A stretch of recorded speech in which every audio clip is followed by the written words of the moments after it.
question, Shalom Kumulav. Are we allowed to perform a Melacha on Shabbos for a safek of life risk?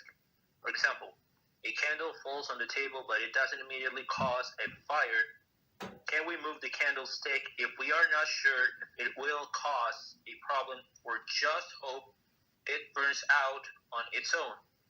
Does it say in the Mishnah that it's preferable to let your house burn down than to perform Melacha? Mm-hmm. Okay, so that's a very good question. So it's not there's not what is it, questionable life risk. So questionable life risk, if you have somebody, let's say, in another room and somebody is connected to the oxygen tank, or somebody great grandma that cannot move. Right, so that would be a life risk because you live on a second floor and there are stairs and you cannot get out of the house. So if the house catch the fire, so she's gone. So that would be life risk. But otherwise, it's not life risk. So first, practical advice. So as I always, I'm trying to be practical, right? We live simple, practical life. So have a tray, like metal tray, on the bottom. So meaning if in the tray falls, it's going to fall on a tray. So that's absolutely like get a bigger one, like whatever configuration, whatever you like. So what we bought, actually even the used one. I mean the used, but you know this from like a classic style, whatever. Like, but since it was the used one, did not cost very much, but it's big, which is good. Baruch HaShem. And the thing is, no, you're not allowed to extinguish the candle, but you can do it indirectly. So what does it indirectly mean? So if you put like, for example, you take some, you pour some water on a table, right? So and that's it. So if fire is going to go to the table, or you put some wet rag next to it, right, or something. So of course, be very careful with rag not to squeeze it, right? Or you put some tissue or something like you put a lot of water, and that's it. So it would be allowed. But in the case of fire, so what we do, and more practical, I guess, if you have a bottle, right? This thing like disposable bottles, right? Disposable. I'm talking about disposable. So you pour away with water and put it next, which is not muktzah, no problem. So you put it next to the candle.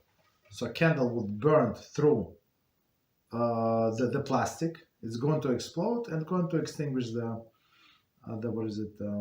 fire. Very practical. So there is very, very indirect.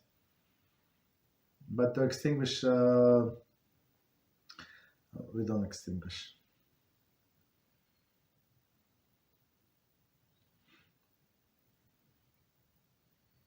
Thank you, Rabbi. You're welcome. But this tray, I think it's a must for everybody. So it happened to our eyes in our house. So we have this, especially on the holidays. So we have a special holiday, candle holder, and we have oil. And sometimes even we don't buy cheap this like oil glasses. It's not cheap, but because like the temperature is so high, but because of when oil burns, like sometimes it's cracked, and like you hear it cracked, and that's it. But sometimes explodes and whole pieces like flying away. I mean, not to all of the direction, but at least like on a tray.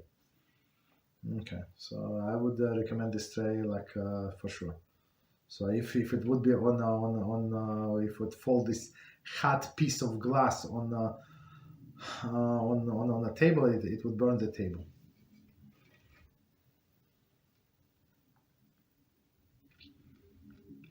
Okay. Well, yeah, you're welcome.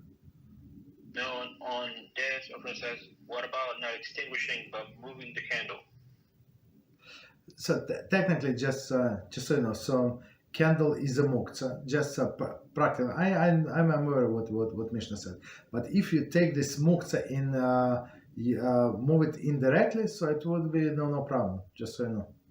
So if you have some kind of metal plate or something or ceramic plate, and you take a knife and you move the candle into the plate, there is no problem after the fact. Just so you know, it's indirectly. But the problem is our sages allowed us to move muktzah only when we need the place, or there is a second use, but not in the case of the danger.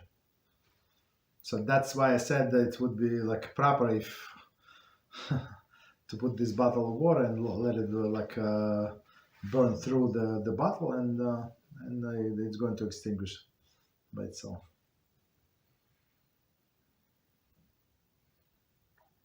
Thank you, Rabbi. You're welcome.